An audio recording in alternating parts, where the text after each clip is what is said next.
Halo semuanya, kali ini kita akan coba bedah sebuah ceramah yang menarik dari Syekh Imran Hosein. Beliau ini kan kedengaran sering menawarkan sebuah kerangka pandang eskatologis Islam untuk memahami dunia modern. Nah, dalam ceramah ini fokusnya itu spesifik banget, yaitu pada Dajjal dan fenomena yang ia sebut revolusi sosial seksual. Yuk kita telusuri alur argumennya sama-sama. Oke, jadi pembahasan kita akan dibagi jadi 5 bagian ya. Pertama, kita lihat dulu diagnosisnya soal kondisi dunia sekarang ini, terus kita masuk ke penyebab teologisnya, solusi yang ditawarkan, dan terakhir, gimana semua ini bisa diartikan sebagai cara menafsirkan perubahan sosial yang lebih luas. Baik, kita mulai dari bagian pertama.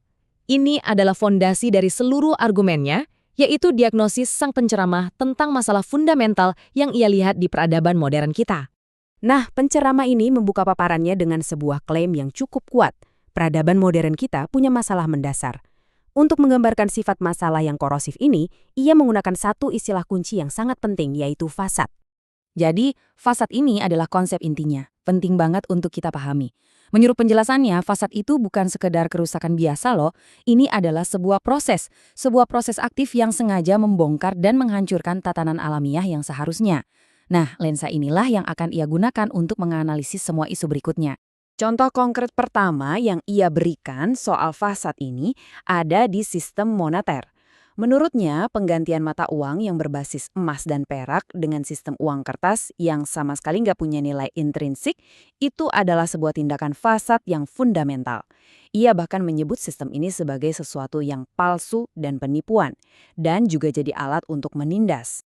Oke, dari urusan uang, argumennya bergerak ke ranah sosial. Di sini, penceramah melihat adanya semacam benang merah yang menghubungkan fasa tadi dengan perubahan dalam dinamika gender dan interaksi sosial di masyarakat. Ia mengutip slogan iklan lama ini untuk menunjuk pada apa yang ia sebut sebagai revolusi feminis. Dalam kerangka pikirnya, ini bukan dilihat sebagai sebuah pembebasan. Justru sebaliknya, ini dianggap sebagai langkah pertama dari serangkaian peristiwa yang ia nilai destruktif. Nah, di sini kita bisa lihat alur sebab akibat yang coba ia bangun. Ia berpendapat bahwa revolusi feminis yang membawa perempuan ke dunia kerja publik secara bertahap memicu perubahan cara berpakaian. Gaya berpakaian yang baru ini, menurutnya, kemudian menormalisasi zina atau hubungan di luar nikah.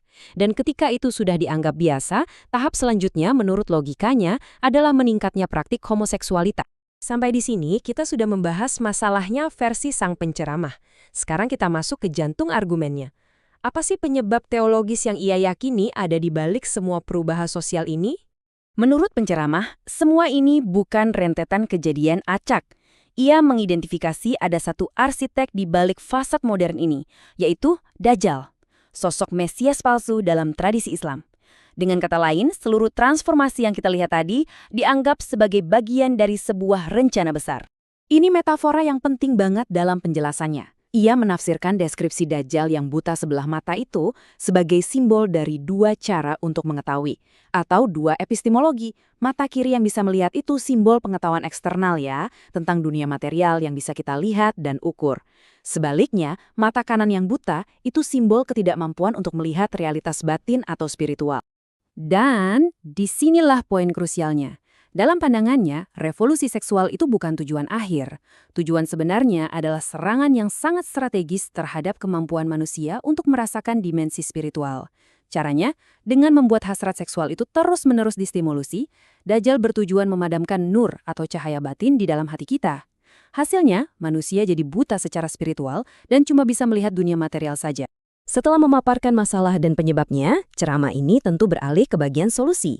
Terus, apa dong yang harus dilakukan untuk merespons skenario yang udah ia gambarkan tadi?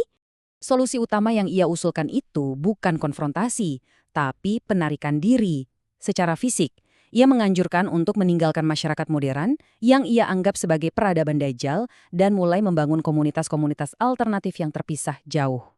Slide ini merinci seperti apa sih model komunitas yang ia anjurkan. Fokusnya itu pada pemulihan tatanan sosial yang ia anggap ideal. Contohnya, pernikahan di usia muda untuk menyalurkan apa yang ia sebut fungsi biologis dasar dan juga memastikan setiap perempuan bisa menikah. Ini bahkan termasuk mendorong poligami sebagai cara untuk melawan dampak dari perubahan sosial yang sudah ia jelaskan sebelumnya. Nah, secara internal dari dalam diri, respons yang dianjurkan adalah mengganti dorongan nafsu dengan cinta. Ia menggambarkan nafsu yang menjadi bahan bakar sistem Dajjal itu seperti rasa haus yang gak akan pernah terpuaskan. Makin diminum, makin haus. Sebaliknya, cinta sejati yang disertai rahmah atau kasih sayang, yang bisa ditemukan dalam kelembutan dan kebaikan, justru mampu memberikan kepuasan yang sejati. Oke, sekarang mari kita coba tarik benang merah dari semua argumen ini untuk melihat apa sih intisari utamanya. Jadi kalau kita rangkum semuanya, kita disajikan sebuah narasi yang utuh ya. Ada masalah, ada penyebab, ada solusi. Masalahnya adalah fasad yang merasuki semua aspek kehidupan modern. Penyebabnya adalah rencana Dajjal untuk mengikis persepsi spiritual manusia. Dan solusinya? Penarikan diri total, membangun kembali masyarakat yang berbasis nilai-nilai tradisional dan keimanan. Pada akhirnya, ya analisis ini seolah-olah membingkai hampir semua aspek kehidupan modern kita, mulai dari sistem keuangan, pekerjaan, sampai hubungan personal sebagai sebuah arena pertarungan spiritual. Nah, kerangka pandang seperti ini mendorong kita untuk bertanya, apa sih yang diungkapkan oleh narasi semacam ini tentang kegelisahan dan ketidakpastian yang mungkin dirasakan banyak orang di zaman kita sekarang? Sebuah pertanyaan untuk kita renungkan bersama. Terima kasih.